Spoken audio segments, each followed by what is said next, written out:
Hi everyone, my name is Sofia Perez Paredes, and today I will be talking about development plan for professional competence. I'll be sharing some insight from the MICA4 assessment that I found really interesting and important. Let's dive in. So the two questions that I chose from the assessment that really stood out to me.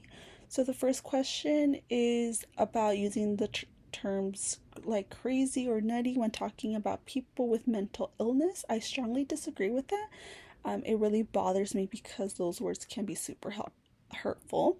And the second question is that does not need to be protected from people with a severe illness. I strongly disagree with that one too.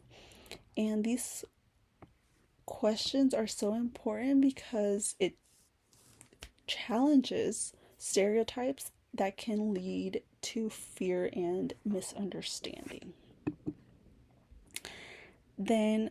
So referring back to the first question, I chose this first question because I think it really makes one think about the language we use.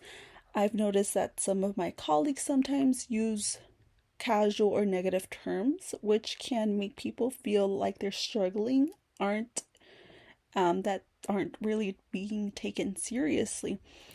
When I read this, I felt pretty uncomfortable because I know how damaging this can be.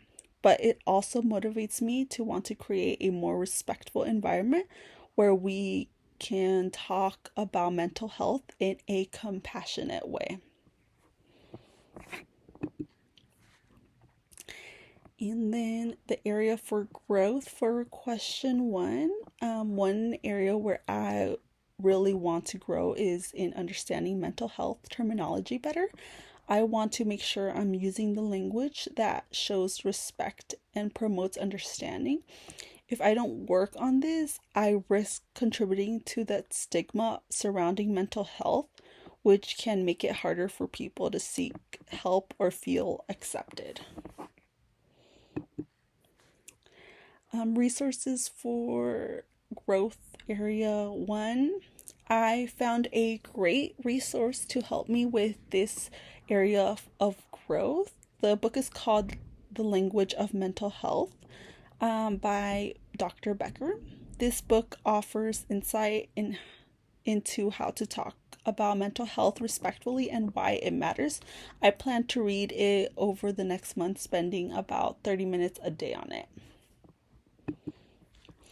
And then the reflection on question two. The second question really caught my attention because it challenges a lot of common misconceptions about mental illness. Many people think that those are severe mental illness that are dangerous, but I think that's not true. So the area for growth for question two.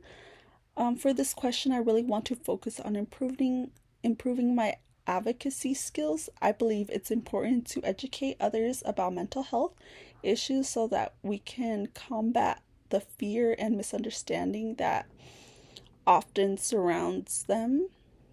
If I don't grow in this area, I could unintentionally contribute to those negative stereotypes, which would be really disappointing. The resources I found for this question two is a podcast called Mental Health Matters by NAMI. It is a resource for to grow in this area. It discusses important topics around advocacy and helps me to destigmatize mental health issues. I plan to listen to one episode each week over the next a month or two, which I think it will really help me to grow. So, in conclusion, focusing on these two areas of growth will help me become a better COTA. The resources I've selected will guide me on this journey, and I'm excited about the progress I make in understanding the advocating for mental health. Thank you so much.